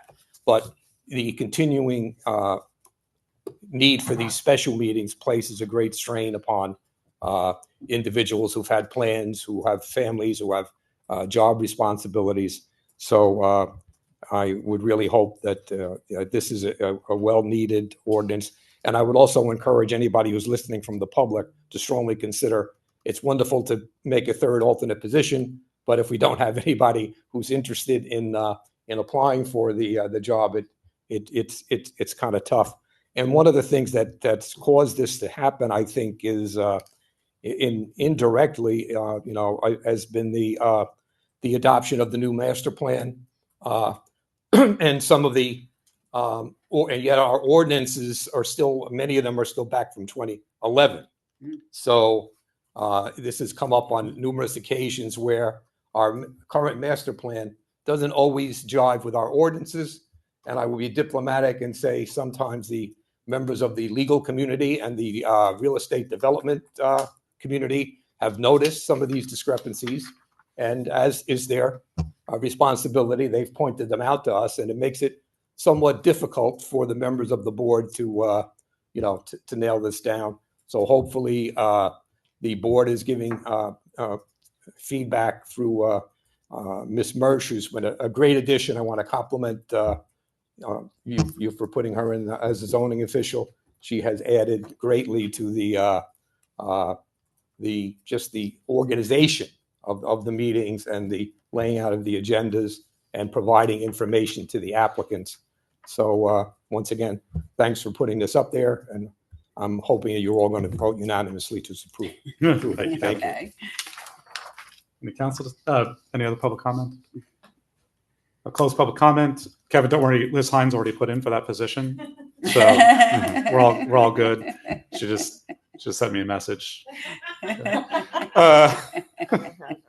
Madam Clerk, would you call the roll, please? Just for the record, that is not the case. Oh, because I'm like looking. Jen was hoping. No, I'm looking in the box. Okay. Madam Clerk, go ahead. Yes, Councilwoman McGrath. Councilwoman Holland. You're still here. You're still here. Yes. You are still in franchise. Already. That wasn't immediate. No, I'm kidding. I could have left, I guess. Yes. Oh, Councilwoman McGrath. Yes. Councilman Roman. Yes. Deputy Mayor McAvoy. Yes. Mayor Tamboro. Yes. Mayor, ordinance 2026-16 passes 5-0. Thank you, Madam Clerk. The next item up on the agenda is ordinance 2026-23 on second reading.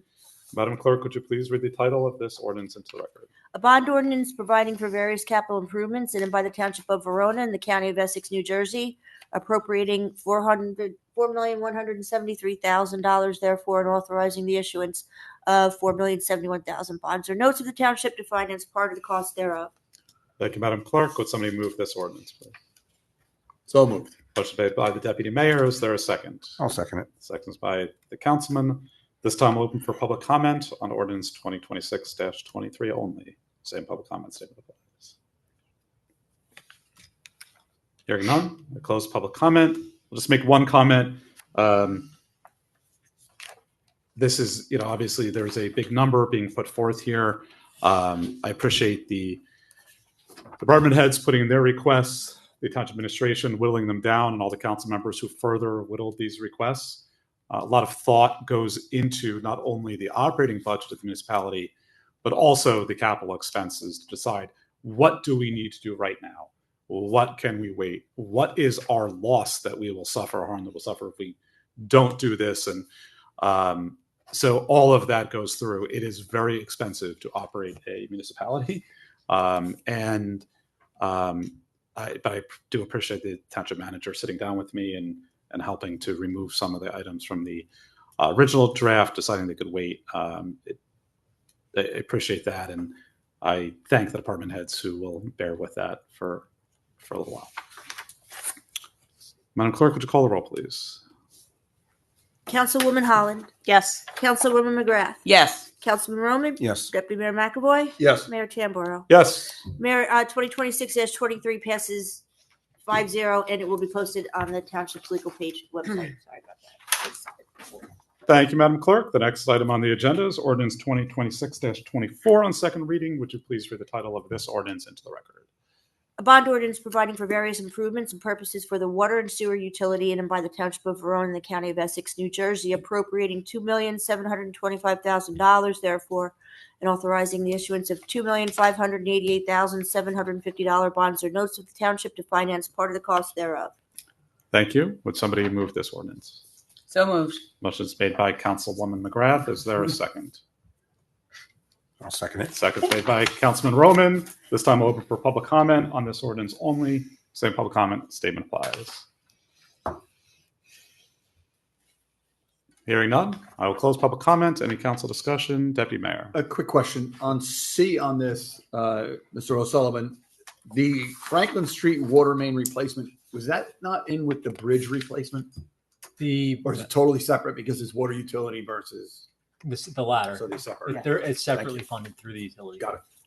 Thank you. Madam Clerk, would you call the roll, please? Councilwoman Holland.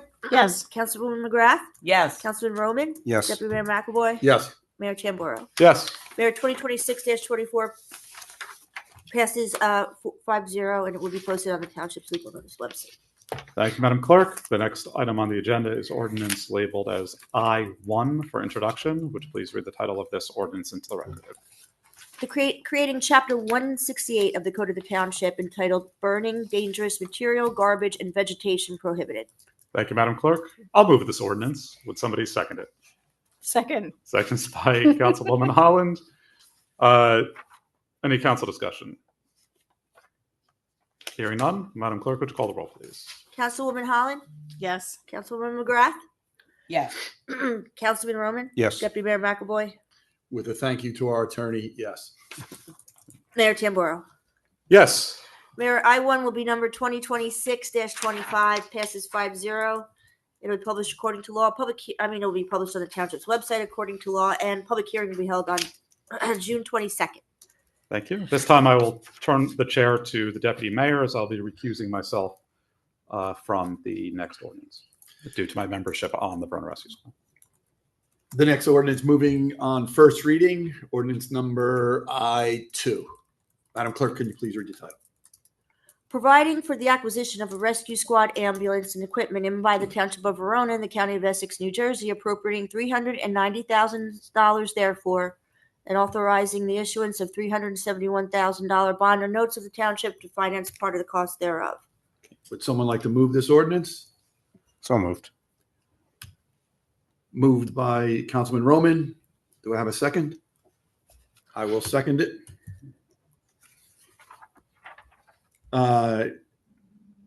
No comments on this one. Madam Clerk, can you please call the roll? Councilwoman Holland? Yes. Councilwoman McGrath? Yes. Councilman Roman? Yes. Deputy Mayor McAvoy? Yes. And Mayor is recused.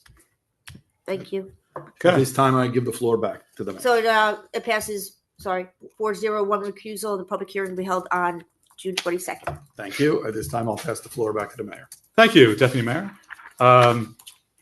At this time, we'll hear a motion to approve the consent agenda, but is there anything anybody needs to pull from that forward?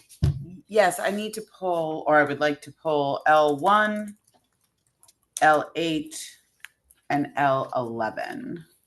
Also, just a point of order. Did we have minutes? No. Okay. Thank you. All right. I'll hear a motion to approve L2 through L7, L9, and L10, and L12 through 19. No, I'll make that. So motion. move. I'll make that. All right. The deputy mayor moves. Bose, is there a second? Second. Thank you, Councilwoman McGrath. This time we'll open for public comment on any consent agenda items, even the ones we pulled. Same public comment statement applies. Okay. All right. Hearing no public comment, I close public comment. And any council discussion on the moved resolutions. Okay. Hearing none, Madam Clerk, would you call the roll, please? I'm sorry, who seconded on that? I was counting. I did. Thank you. Councilwoman Holland? Yes. Councilwoman McGrath? Yes. Councilman Roman? Yes. Deputy Mayor McAvoy? Yes. Mayor Tamburo? Yes. Mayor, ordinances 2 through 7, 9 through 10, and 12 through 19 will be numbered 122 to 137. Thank you, Madam Clerk. Would somebody move ordinance L1? Resolution L1. I'm sorry, L1 resolution. So moved. Motion is made by Councilman Roman. I'll second the motion. Council discussion. Yes, thank you. So I have some concerns that this is a change order for the extraordinary number of trees that we had to remove. The Shade Tree Commission has raised concerns that what we're not, though, doing is putting more money into this bond, or we're not putting aside any money to replant. So 63 residents have requested trees to replace these 44 that have been removed. So, I may still end up supporting this tonight, but I wanted to take this moment to say that we don't have a plan to pay for the trees to be replanted. Now, one way to pay for them is out of that capital that we just passed, but that would be more than the Shade Tree's entire budget. So we have this road project. We put aside millions of dollars. We're doing a lot of different improvements. The plan was to only remove 12 trees. We had to remove 44 trees. The residents are very upset. The street looks totally different.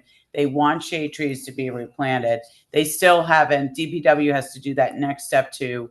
Even though someone may have requested it, we still have to see if they have enough space on someone's on that piece of curb to actually replant. But we don't actually have a plan to replant, like to pay for it. So I would like to, I'm raising this as an issue. And can we change it do we need another change order to to have a plan for planting? This is just the removal.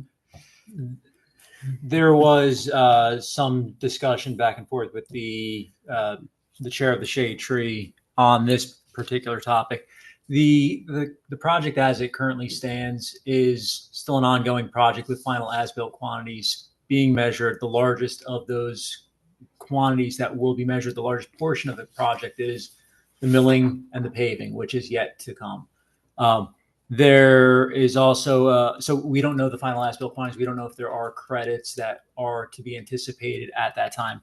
There is also an additional allowance for traffic control directors, which we are anticipating that there will be a credit on the contract at the completion of the project on that line item for the allowance, approximately $75,000 is currently unallocated at this time and is available for credit, but I wouldn't take a credit on that until the end of the project. Sure. The cost for the additional trees, though, however, would be approximately 30 to 40,000, depending on the tree varieties selected. I do believe the shade tree budget was 100,000, 75 for the Shade Tree Commission, and 25 for Public Works for miscellaneous tree work throughout the year. So I do believe that there is an amount of funding that is available both through Shade Tree and potential credits on the Linden Avenue project that would account for the additional costs for planting additional trees.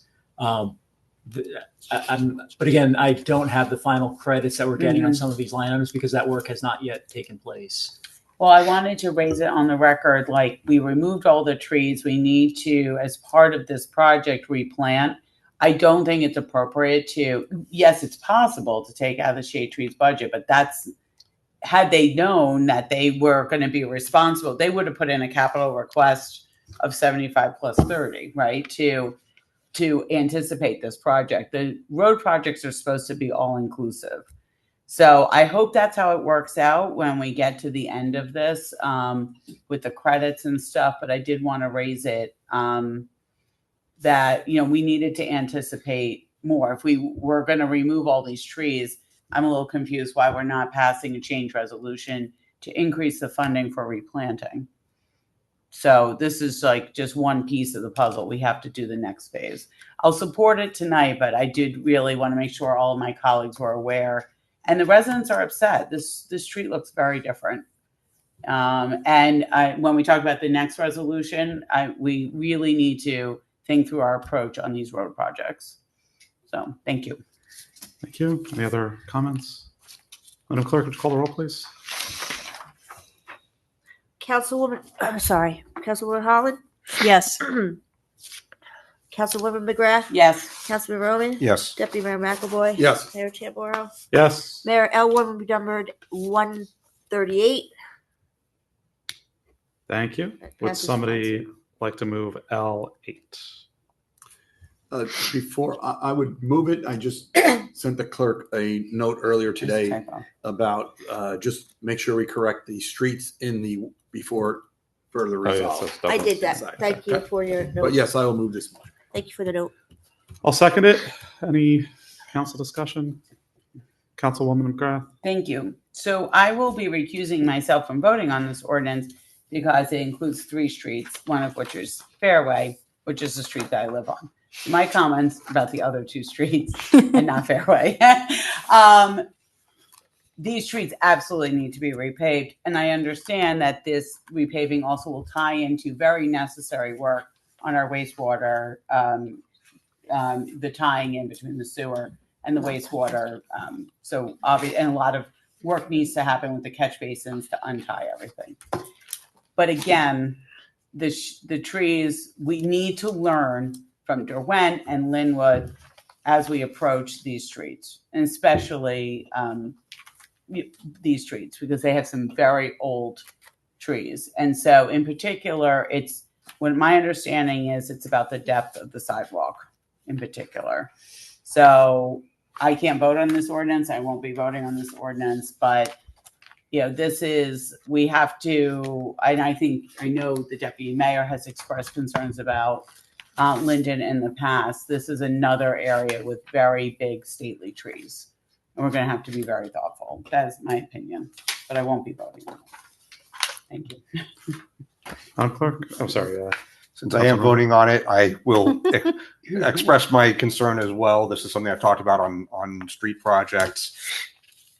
You don't always have to say yes to what engineers draw on a plan. These trees have been here longer than a lot of the several of the houses. We've paved roads over and over and over. Yeah. I really, really dislike it when we do massive tree removal on a road reconstruction project. We need to find a way to preserve the mature shade trees, even if it means that the design of the improvements is not optimal and according to, every last practice in the book. The trees are incredibly important to the neighborhoods. So I know that there's always a reason when someone wants to remove a tree. I really don't like the way the streets look when we cut down all the mature shade trees. So that's my piece. All I'll say is I agree with everybody. Mhm. Madam I Clerk, will Deputy Mayor. quadruple that one. Okay. So there we go. We have consensus. Madam Clerk, would you call the roll, please? Councilwoman Holland? Yes. Councilwoman McGrath? Abstain. Councilman Roman? Yes. Deputy Mayor McAvoy? Yes. Mayor Tamboro? Yes. Mayor L8 will pass 4-0, one abstention. Thank you, Madam Clerk. And I'm sorry, be numbered 139. 139. Madam Clerk, I'm sorry, would somebody like to move L11? So moved. Motion's made by Councilman Roman. Is there a second? I'll second it. Second's made by the Deputy Mayor. Discussion on L11. I guess my question is, Mr. Krause, in your report, you discussed the, questions getting answered. Have the questions been answered to the satisfaction of the parties asking them at this point? The OPIU, I believe the answer is yes. We're still in regular communication with the PBA attorney who sent 2 additional questions today. We will answer them in the morning. I'm just waiting to confirm some 2 details with Harmony and Fairview Insurance, but it is not it's a process question on reimbursement for certain members. Okay. Is this something that we can wait until the next meeting to adopt until we have those questions answered? Or would that be cutting it too close because the benefits period starts in... The benefits period does start July 1st, so 1st. it does put the provider in a difficult situation of It could put the employees at a disadvantage if they can't turn Correct. everything around quickly. Okay. Madam Clerk, would you call the roll, please? Councilwoman Holland? Yes. And Councilwoman McGrath? Abstain. Councilman Roman? Yes. Deputy Mayor McAvoy? Yes. Mayor Tamboro? Abstain. L11 will be numbered, where are we at, 140? And, 38, 39, we at 140 with passes 3-0, 2 abstentions. Thank you. We do have an addendum this evening. Will somebody please move N1? Nobody wants to remove it because it's a big tree. So, So moved. thank you, Councilwoman McGrath. The second is by Councilman Roman. I'll open for public comment on N1. Say no public comment. I close public comment. Any council discussion? The arborist notes that the tree is dead. That is a good reason to cut down a tree. Madam Clerk, would you call the roll, please? Councilwoman Holland? Yes. Councilwoman McGrath? Yes. Councilman Roman? Yes. Deputy Mayor McAvoy? Yes. Mayor Tamboro? Yes. M1 resolution will be numbered 141, passes 5-0. We do have one item of new unfinished business that we obviously couldn't put on the agenda, but there will be, as of tomorrow, a vacancy on the Township Council by Mr. Aloya. Just correct me if I'm wrong on process as we go forward. Because the vacancy occurs 60 days prior to the next general election, the council may, in the interim, appoint a council member to fill the vacancy from whenever the vacancy occurs to whenever the election results are certified following the this coming November election. That's correct. You have 30 days in which you must do that if you're going to do that. If you don't do it within 30 days, you lose your opportunity. Okay. And I'm not stating an opinion, but just to cover everybody on the process, the council's not obliged to appoint a replacement, correct? That is correct.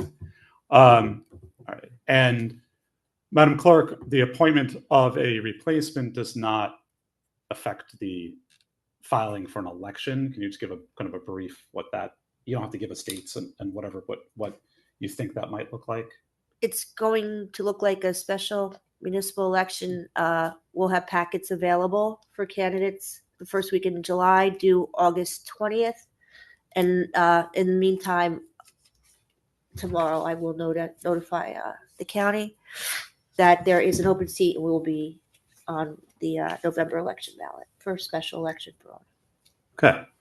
I guess my first question of the council is there consensus to do an interim appointment? Is anybody opposed to an interim appointment? Okay, I guess that is a consensus on an interim appointment.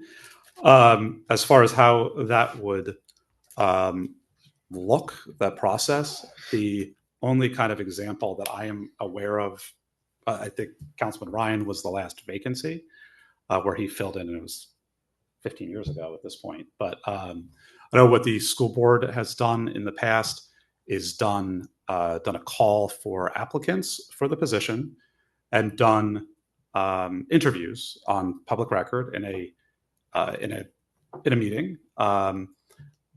That would be my preference for how to do it. I would also, my suggestion on how that process would work is that we would get the notification out. I've talked to our municipal clerk about this, being that if this possibility existed, notify the public tomorrow that there is a vacancy, and advertise the vacancy with a deadline of, a week or whatever to get enough to review for the following meeting. Yes, and then my suggestion would be that so as to not, just to have a kind of a fair process, that council members would come with questions. We would ask the same questions of every candidate.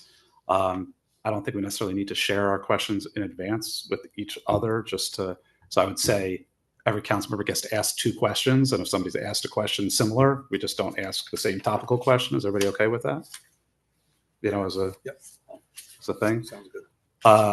And that way we don't have to have a meeting or an offline meeting awkwardly to try and decide what the questions are, because we're on a tight timeline within 30 days. What I would ask is that the night that we have it, that we ask anybody who's interested in the position to wait in our conference room while we have the meeting, so that the first person is not, doesn't have a less advantage over anybody else, presuming that there will be multiple applicants. Who knows? Maybe nobody applies. Maybe, after everybody talking about how much work it is, people will be running away and won't be able to do that. But hopefully we will have people interested in public service step up for that. And then, so we'll just ask everybody to kind of hang out in there, without watching the meeting, and do 8 questions total per person. I would say it's probably, 20 minutes a person, 23 minutes a person, 4 minutes a person, whatever. Under his report. And then we could have a recess and vote that night or whatever. It is a quick process. We have 2 options. Option number 1 is to have it at our next council meeting, which is 2 weeks from tonight. Mr. O'Sullivan has indicated that is a light agenda for 2 weeks, which is a tough timeline. The other option is I've asked Mrs. Kiernan to see if June 29th, the Monday, is available for a special meeting for this purpose. And that night is available for the facility, the Zoom, etc. So those are our 2 options. Anybody have a preference? Not a lot of talk about this, huh? Well, if nobody has a preference, I'll just put it forth. Is anybody opposed to doing it at our next regular meeting? No. Since we're all going to be here It's a light anyway. agenda. It's going to be a light agenda. Scheduled, and we don't really have. That's it. And then, okay, so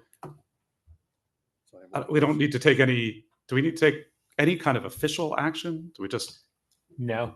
Well, okay. Meaning, no, you've directed the clerk as a body just now that, and the managers here and the deputy manager, that they'll go ahead and advertise this. It's okay. So I'll just put it all in one thing and ask for just a motion of consensus, just so everybody knows what they're doing. So All right. So I'll offer a procedural motion to declare that a vacancy exists, that the council intends to fill that vacancy, that people interested in applying for the vacancy would return their applications by the close of business on Tuesday, June 16th. Right. Close of business is when, Madam Clerk? 4 o'clock? Yeah, we'll say 4 p.m. Okay. A resume and letter of intent.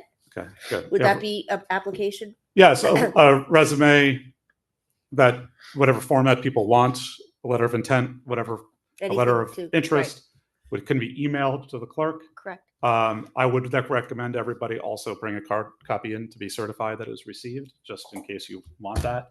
It's not required, but just if you feel that that's something you want to do, you can go and get your hand stamped or whatever. I don't know. Mrs. Kiernan will I'll confirm the confirm receipt. anybody who emails. There you go. That's Yeah. actually very simple. I'm just thinking about elections. That's what's going on. I know, in my and I mind. appreciate All right. that. So, and then once Mrs. Kiernan gets the application, she'll forward them to the council, the remaining council for review. We will hold our interviews on the evening of June 22nd. And we will bring questions. Every council member will get to ask 2 questions. We'll just kind of go in order. In public. In public, yes. This will be conducted in public. There'll be no public questions of the candidates, but the public can make comment at the conclusion like they would any other meeting, right? So, yes. So 2 questions. Do we have a plan to get this out on social media? Yeah. Okay. Yes. Because obviously we don't want on the 16th someone saying, I didn't know there was a position. And number 2, I'm It'll be looking at newsletter our, as well. what's that? Newsletter as well. Okay, good. Looking at our introduction of ordinances tonight, now that we have only 3 council people voting on the ambulance in 2 weeks, how do we do that? Does doctrine of necessity? Doctrine of necessity will Will apply. it kick in for Yeah. second reading only? That's correct. Okay. All right. I don't love that, but That's that's interesting. just the way it's gonna have to be, I guess. Okay. Okay. In theory, if we had the person start that night, they could vote. But I think that would be a bit of a rough ask when they don't have all the same packets we do and everything like that.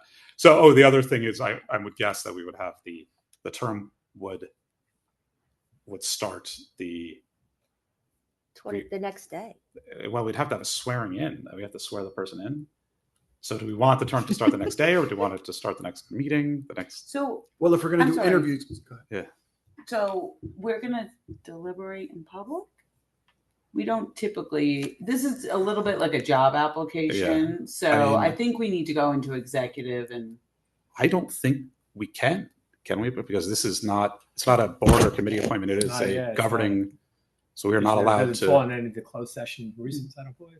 I mean, I'll look into it to make sure. but The only thing right now, I don't we think it could, in theory, do is take a recess and everybody talk to each other in round robin one by one. But that's kind of doing the same thing.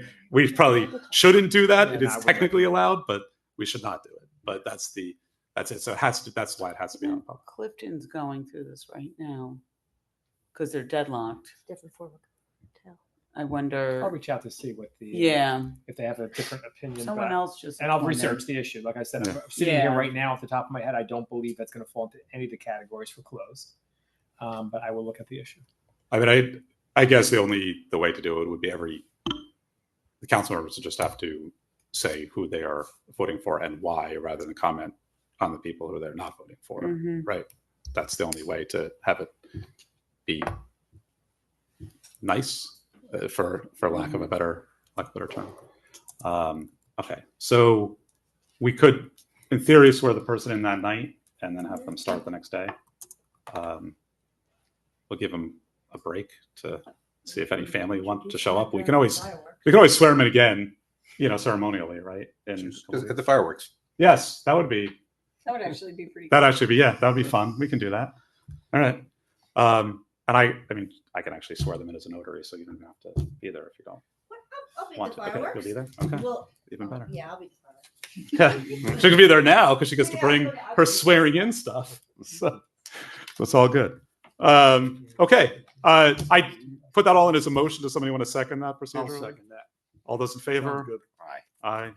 Aye. Okay. At this time, I'll open public comment on anything else that we were not covered in the previous 36 public comment sessions this evening. All right, hearing none, I'm going to leave the no executive tonight. Yeah, there's executive. Brief executive. Okay.